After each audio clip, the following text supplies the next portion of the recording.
اعوذ باللہ من الشیطان الرجیم بسم اللہ الرحمن الرحیم۔ پیارے مسلمان بھائیوں، السلام علیکم ورحمۃ اللہ وبرکاتہ۔ آج کا ہمارا جو ٹاپک ہے وہ ہے کہ یہ جو جمہوری نظام ہے یہ کیسے ایک جھوٹ اور محض پراپوگنڈے پہ مبنی ہے، اور یہ اصل میں ایک قابل نفاذ سسٹم ہی نہیں ہے۔ اس پہ بحث کریں گے۔ نیز اس کی جو عام آزادیاں ہیں جو کہ پچھلی ویڈیو میں ہم نے آپ کو بتائی تھیں، ان عام آزادیوں کی بدولت اس دنیا میں جو فساد اور جو تباہی برپا ہوئی ہے ان پہ بھی ایک سرسری سی نظر ڈالتے ہیں۔ تو پہلے ہم بات کریں گے کہ کیسے یہ جمہوری نظام ایک ناقابل نفاذ نظام ہے۔ تو دیکھیے، اللہ رب العزت نے تمام انسانوں کو ایک دوسرے سے مختلف سوچ، مختلف نیچر اور مختلف طبیعت کا بنایا ہے۔ تو یہ ممکن ہی نہیں ہے کہ تمام انسان کسی بھی ایک پوائنٹ پہ متفق ہو جائیں، اور نہ ہی یہ ممکن ہو سکتا ہے کہ تمام عوام حکومت کا انتظام اپنے ہاتھوں میں لے لیں اور اپنے حساب سے وہ اس نظام کو چلائیں۔ تو دوسری بات یہ ہے کہ جمہوریت میں نعرہ لگایا جاتا ہے عوام کی اکثریت کا، کہ اس میں جو بھی فیصلے ہوتے ہیں وہ اکثریت کی بنیاد پہ ہوتے ہیں۔ ارکان پارلیمنٹ کا چناؤ ہو، مملکت کے سربراہ کا چناؤ ہو، وہ اکثریت کی بنا پر ہوتا ہے۔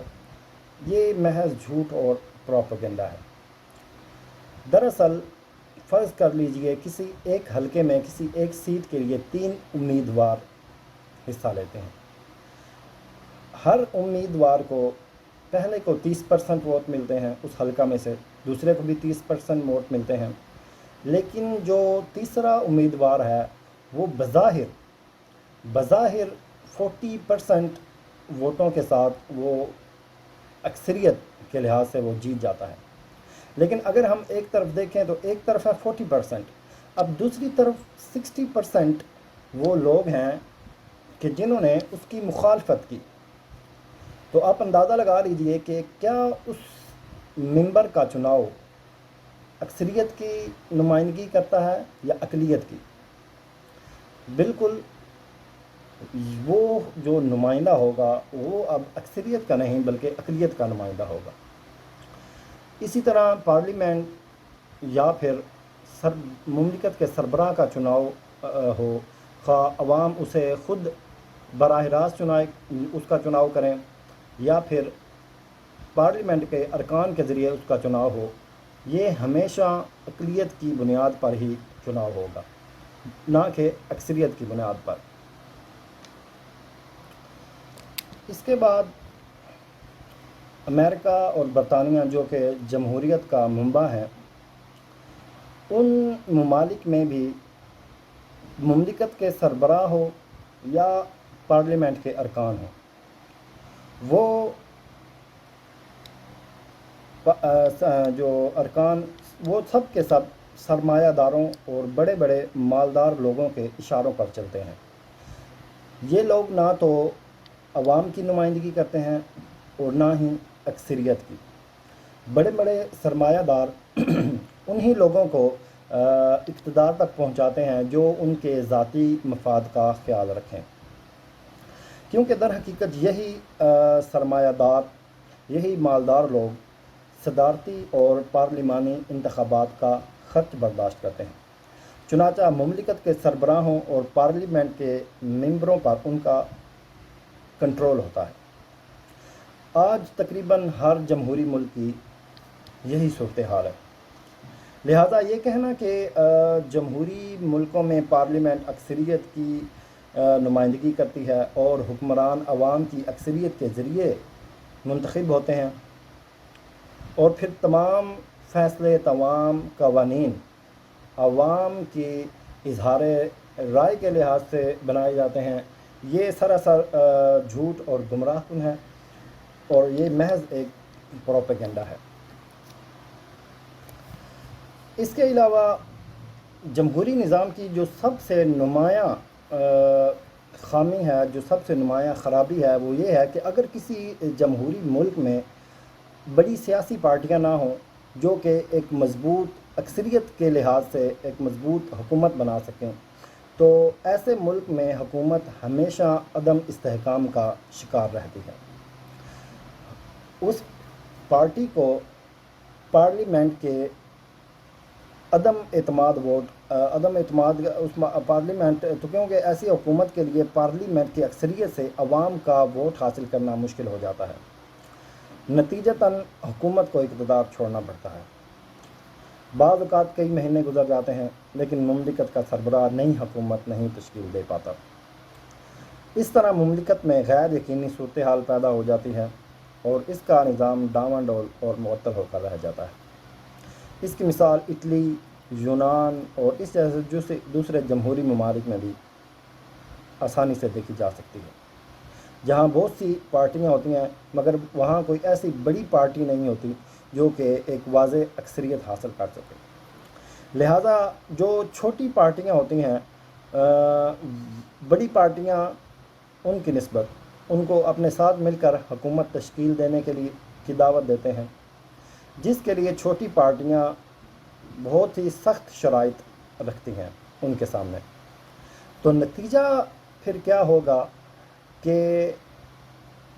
یہ جو چھوٹی پارٹیاں ہوتی ہیں جو کہ انتہائی کم لوگوں کی نمائندگی کرتی ہیں، یہ دراصل بڑی پارٹیوں پر حکومت کرتی ہیں اور ملکی سیاست اور حکومتی فیصلوں پر اثر انداز ہوتی ہیں۔ یہ تو تھے کچھ پوائنٹس کہ کیسے یہ ایک ناقابل نفاذ جمہوری نظام ہے۔ اب ہم اس کی جو عام آزادیاں ہیں جن پر کہ جمہوری ملک بہت اتراتے ہیں اور بہت فخر کرتے ہیں، ان پہ نظر ڈالتے ہیں کہ کیسے ان کی وجہ سے معاشرے میں اور پوری دنیا میں فساد اور تباہی برپا ہوئی۔ یہ عام آزادیاں دراصل 4 بنیادی آزادیوں پر مشتمل ہیں۔ ان پہ نمبر 1 میں آتا ہے عقیدہ کی آزادی، نمبر 2 آزادی رائے، نمبر 3 آزادی ملکیت، اور نمبر 4 پہ آتا ہے شخصی آزادی۔ اب ہم ان کے بگاڑ پہ ایک نظر ڈالتے ہیں۔ تو عقیدہ کی آزادی، اس کا مطلب یہ ہے کہ کوئی شخص کوئی انسان جس قسم کا بھی عقیدہ رکھنا چاہے وہ رکھ سکتا ہے، اور جو دین وہ اپنے لیے پسند کرے اسے اختیار کر سکتا ہے، اور اپنے پہلے عقیدے اور دین کو چھوڑ کر نیا عقیدہ اور دین بھی اپنا سکتا ہے اور دین کو ترک بھی کر سکتا ہے۔ اس پر کسی قسم کا کوئی جبر نہیں اور ریاست اسے روک بھی نہیں سکتی۔ لیکن خواہ ایک مسلمان ہو، وہ عیسائی، یہودی، بدھ مت بننا چاہے وہ آزاد ہے،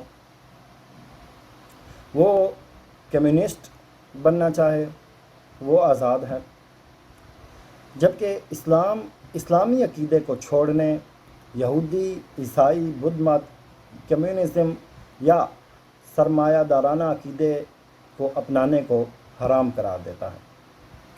جو شخص اسلام سے مرتد ہو جائے تو اسے توبہ کرنے کے لیے کہا جائے گا۔ اگر وہ اسلام کی طرف رجوع نہ کرے تو اسے قتل کر دیا جائے گا، اس کا مال ضبط کر لیا جائے گا اور اس کی بیوی کے درمیان جدائی ڈال دی جائے گی۔ حضور علیہ الصلاۃ والسلام کا فرمان عالی شان ہے، من بدل دینہ فاقتلوہ، جو شخص اپنا دین تبدیل کرے اسے قتل کر دو۔ اگر یہ مرتدین ایک جماعت کی شکل اختیار کر لیتے ہیں تو اور اپنے اس ارتداد پر اصرار کرتے ہیں، ضد پہ اڑ جاتے ہیں، تو ان کے خلاف زبردست جنگ کرنی چاہیے تاکہ یا تو وہ اسلام کی طرف لوٹ آئیں یا پھر ان کی مکمل طور پر روک تھام کر دی جائے۔ آپ کو معلوم ہوگا کہ پاکستان کے آئین میں قائدیانی کو کافر تو قرار دیا گیا، لیکن ان پر مرتد کی سزا نافذ نہیں کی گئی، اور ان کا فتنہ شروع دن سے ہی بڑھتا چلا جا رہا ہے۔ اگر ان پر اسلام کے مطابق سزا نافذ کر دی جاتی تو ان کی وہیں پہ روک تھام ہو جاتی، لیکن کیا کریں، افسوس کی بات، ہمارا ملک بھی ایک جمہوری نظام پہ چل رہا ہے۔ تو اس کی ایک مثال یہ ہے کہ نبی علیہ الصلوۃ والسلام کی رحلت کے بعد کچھ لوگ اسلام سے پھر گئے، پھر حضرت ابو بکر صدیق رضی اللہ تعالی عنہ نے ان کے ساتھ زبردست جنگ کی، اور اس کے نتیجے میں جو باقی بچے وہ دوبارہ اسلام کی طرف لوٹ کے آ گئے۔ لہذا اسلام کسی مسلمان کو اس قسم کی آزادی کا حق نہیں دیتا۔ اسلام میں عقیدہ کی کوئی آزادی نہیں ہے۔ اور اس کے بعد ہم بات کرتے ہیں آزادی رائے۔ جمہوری نظام میں آزادی رائے سے مراد یہ ہے کہ ہر فرد کوئی بھی کسی بھی طرح کی رائے اختیار کرے اور فکر کو اختیار کرے، اسی طرح وہ کسی بھی فکر اور رائے کی طرف دعوت بھی دے سکتا ہے۔ اسے اس بات کی مکمل آزادی ہے، اور اس کے لیے وہ کسی بھی قسم کا اسلوب اختیار کر سکتا ہے۔ کوئی فرد یا ریاست اس کو منع نہیں کر سکتی جب تک اس عمل سے کسی دوسرے کی آزادی متاثر نہ ہو۔ اسلام میں معاملہ اس کے بالکل ہی برعکس ہے۔ ہر مسلمان اپنے تمام افعال اور اقوال میں شرعی نصوص یعنی قرآن و سنت کا پابند ہوتا ہے۔ اس لیے کوئی ایسا عمل کرنا یا کوئی ایسی بات کہنا جو قرآن و سنت کے منافی ہو بالکل بھی جائز نہیں ہے۔ اس لیے ایک مسلمان اسی رائے کو اختیار کر سکتا ہے یا اس کی طرف دعوت دے سکتا ہے جن کی کہ قرآن و سنت میں اجازت دی گئی ہو۔ مسلمان کے لیے جائز نہیں کہ کسی بھی ایسی رائے کا علم بردار بنے، کسی بھی ایسی رائے کی طرف لوگوں کو دعوت دے جن کے کہ قرآن و سنت اجازت نہیں دیتی۔ لیکن اگر پھر بھی وہ ایسا کرے گا تو اسے سزا دی جائے گی۔ لہذا مسلمان رائے کے اعتبار سے احکام شرعیہ کا پابند ہوتا ہے اور اس امر میں آزاد نہیں ہے۔ اسلام دراصل ہر زمانے میں اور ہر جگہ حق بات کہنے کو فرض قرار دیتا ہے، جیسا کہ عبادہ بن صامت رضی اللہ تعالیٰ عنہ کی حدیث میں ہے، وَأَن نَّقُولَ بِالْحَقِّ حَيْثُ مَا كُنَّا لَا نَخَافُ فِي اللَّهِ لَوْمَةَ لَائِمٍ، اور یہ کہ ہم ہر جگہ حق بات کہیں گے جس حالت میں بھی ہوں گے، اور اللہ کے معاملے میں کسی بھی ملامت گر کی ملامت سے نہیں ڈریں گے۔ اس طرح اسلام نے حکمرانوں کو مشورہ دینے اور ان کا محاسبہ کرنے کو بھی فرض قرار دیا۔ امام عطیہ نے ابو سعید رضی اللہ تعالیٰ عنہ سے روایت کی ہے، انہوں نے کہا کہ رسول اللہ صلی اللہ علیہ وسلم نے فرمایا، افضل الجہاد کلمۃ حق عند سلطان جائر، کہ ظالم حکمران کے سامنے کلمہ حق کہنا افضل ترین جہاد ہے۔ اور آپ علیہ الصلاۃ والسلام، آپ نبی علیہ الصلاۃ والسلام کا یہ بھی ارشاد، یہ بھی ایک حدیث ہے کہ سید الشہداء حمزہ بن عبد المطلب ورجل قام الی امام جائر فامرہ ونہاہ فقتلہ، شہداء کے سردار حضرت حمزہ بن عبد المطلب ہیں، اور وہ شخص جو ظالم حکمران کے سامنے کھڑے ہو کر اسے نیکی کا حکم دے اور برائی سے منع کرے اور وہ حکمران اسے قتل کر دے، یعنی کہ اس شہید کا بھی درجہ سید الشہداء کے برابر نبی علیہ الصلوۃ والسلام نے قرار دیا۔ تو اسلام میں یہ آزادی رائے نہیں ہے بلکہ یہ شرعی حکم ہے۔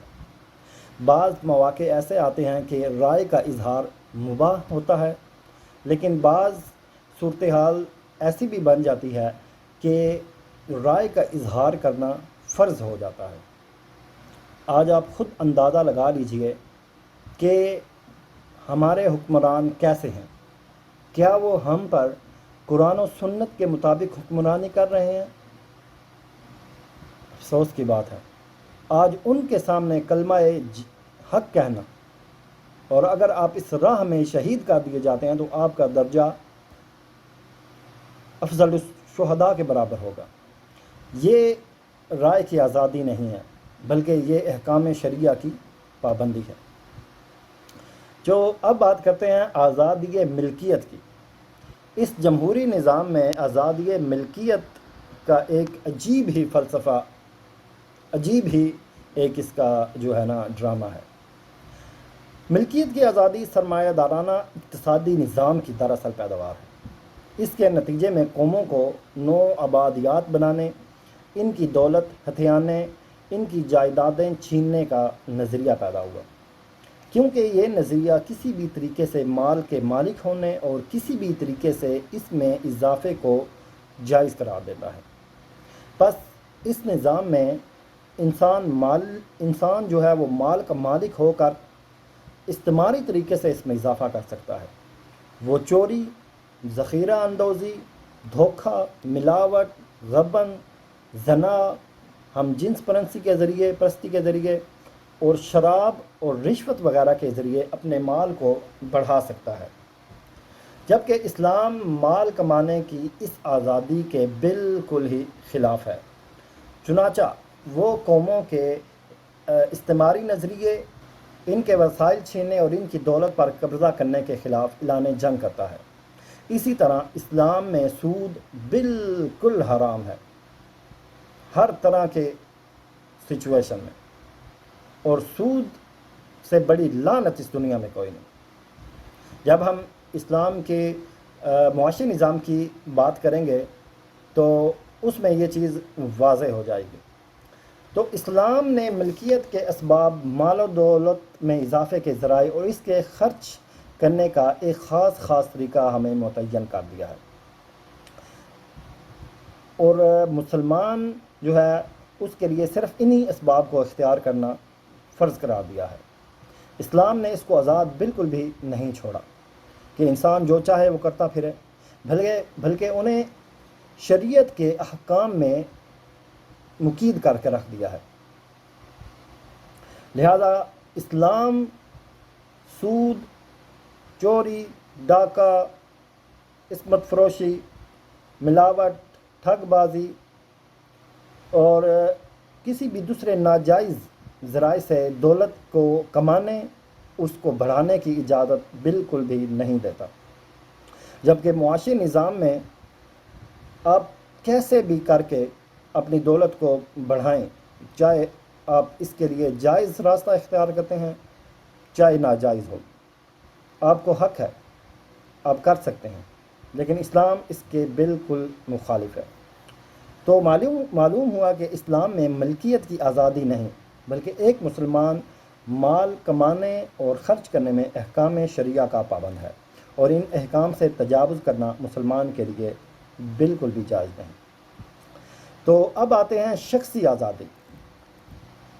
جتنی تباہی اس دنیا میں شخصی آزادی کی وجہ سے پھیلی ہے، کسی اور آزادی کی وجہ سے نہیں پھیلی۔ اس جمہوریت کی شخصی آزادی میں ایک انسان مکمل طور پر آزاد ہے کہ وہ اپنی جنسی تسکین کے لیے جو بھی طریقہ اختیار کرنا چاہے وہ کر سکتا ہے، اور یورپ کی شخصی آزادی نے ان کے معاشروں کو جانوروں سے بھی بدتر اور غلیظ معاشرہ بنا دیا ہے۔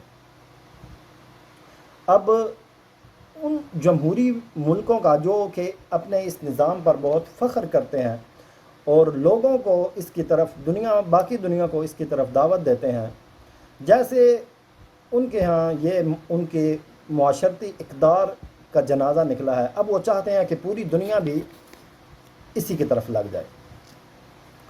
اس آزادی نے زنا، لواطت، ہم جنس پرستی، شراب نوشی، عریانی، الغرض ہر برے کام کو جائز قرار دے دیا ہے، جبکہ اسلام اس آزادی کے سخت مخالف ہے۔ اسلام میں کوئی شخصی آزادی نہیں۔ مسلمان اپنے تمام اعمال میں اللہ تعالیٰ کے احکام کا پابند ہے۔ ایک امریکی اخبار نے اعداد و شمار سے متعلق ایک رپورٹ شائع کی، جس میں وہ لکھتا ہے کہ یہاں تقریباً 2.5 کروڑ ہم جنس پرست افراد ایسے ہیں جو ہم جنسوں کے درمیان شادی کے بارے میں قوانین کو تسلیم کیے جانے کا مطالبہ کرتے ہیں اور انہیں ایسے حقوق دینے کا مطالبہ کرتے ہیں جو میاں اور بیوی کو حاصل ہوتے ہیں، نعوذ باللہ۔ اسی طرح ایک اخبار نے یہ بھی شائع کیا ہے کہ امریکہ میں 10 لاکھ اشخاص ایسے ہیں جو اپنی محرمات یعنی ماؤں، بہنوں، بیٹیوں سے جنسی تعلقات قائم کیے ہوئے ہیں۔ اسی طرح ایک اخبار لکھتا ہے کہ 75% انگریز بچے ناجائز ہیں۔ تو ان معاشروں میں خاندان کا نظام ٹوٹ پھوٹ کا شکار ہو چکا ہے۔ ماں باپ، بیٹیوں، ماؤں، بہنوں اور بھائیوں کے درمیان رحمت و شفقت بالکل ناپید ہو چکی ہے، حتیٰ کہ یہ معمولی بات ہے کہ دسیوں بلکہ سینکڑوں بڑی عمر کی عورتیں اور مرد ایسے دکھائی دیتے ہیں جو سڑکوں پر کتوں کو لیے پھرتے ہیں اور وہ انہیں لے کر باغیچوں کا رخ کرتے ہیں۔ یہ اس عام آزادی کی چند جھلکیاں ہیں جو جمہوریت کا نتیجہ ہے اور یہ لوگ جس کے گیت گاتے ہیں۔ اس کی وہ بدنما تہذیب ہے جس پر یہ فخر کرتے ہیں اور اس کی طرف دعوت دیتے ہیں۔ یہ چیزیں جمہوریت کی غلاظت، اس کے فساد کی انتہا اور اس کی بدبو کو ظاہر کرتی ہیں۔ تو مذکورہ تفصیل سے یہ بالکل واضح ہو گیا ہے کہ مغربی تہذیب، مغربی اقدار، مغربی نقطۂ نظر، مغربی جمہوریت اور عام آزادیاں اسلامی احکامات سے کلی طور پر متصادم ہیں۔ یہ کفریہ افکار، کفریہ تہذیب، کفریہ نظام اور کفریہ قوانین پر مبنی ہے۔ یہ کہنا انتہائی جہالت اور گمراہی ہے کہ اسلام میں جمہوریت ہے اور شورا اسی کا نام ہے، اور جمہوریت امر بالمعروف و نہی عن المنکر ہی ہے، اور جمہوریت حکمرانوں کا محاسبہ ہے۔ شورا، امر بالمعروف و نہی عن المنکر اور حکام کا محاسبہ، یہ سب احکام شرعیہ ہیں جنہیں اللہ تعالیٰ نے مقرر کیا ہے اور مسلمانوں کو ان پر کاربند رہنے کا حکم دیا ہے۔ جمہوریت، جبکہ جمہوریت کوئی حکم شرعی نہیں، یہ اللہ تعالیٰ کی طرف سے نازل کردہ بالکل بھی نہیں، بلکہ اسے خود انسان نے وضع کیا ہے۔ یہ شورا سے بالکل مختلف ہے، کیونکہ شورا رائے کا اظہار ہے، جبکہ جمہوریت زندگی کے بارے میں ایک نقطۂ نظر ہے۔ یہ دستوروں، نظاموں اور قوانین کی قانون سازی ہے جسے انسان نے اپنی عقل سے وضع کیا۔ عقل ہی کی بنیاد پر وہ اپنے مفادات کے لیے اس کی قانون سازی کی جاتی ہے اور اس کا وحی کے ساتھ کوئی تعلق نہیں۔ اسی لیے مسلمانوں کے لیے جمہوریت کو اختیار کرنا، اس کی طرف دعوت دینا اور اسے نافذ کرنا، اس کی بنیاد پر جماعتیں بنانا اور زندگی کے بارے میں اس کے نقطۂ نظر کو اپنانا بالکل ہی حرام ہے، سراسر گمراہی ہے۔ یہ جمہوری نظام بذات خود ایک بہت بڑی گمراہی، ایک بہت بڑا سفید جھوٹ ہے۔ اپنی آنے والی ویڈیو میں ہم اس بات پہ تبصرہ کریں گے کہ اپنی اس غلاظت اور انتہائی غلط قانون سازی کے باوجود آخر یہ مسلمان ملکوں میں کیسے گھس گئے، کیسے یہ نظام مسلمان ملکوں پر تسلط کیا گیا، اور ہمارا اسلام، قرآن اور سنت اس نظام کو اپنانے کے بارے میں کیا حکم دیتے ہیں۔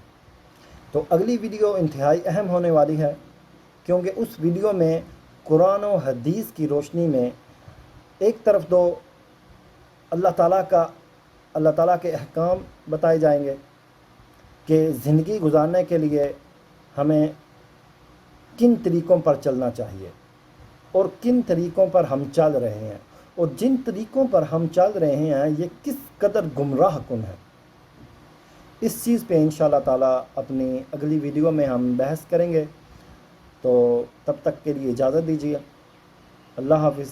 السلام علیکم ورحمۃ اللہ وبرکاتہ۔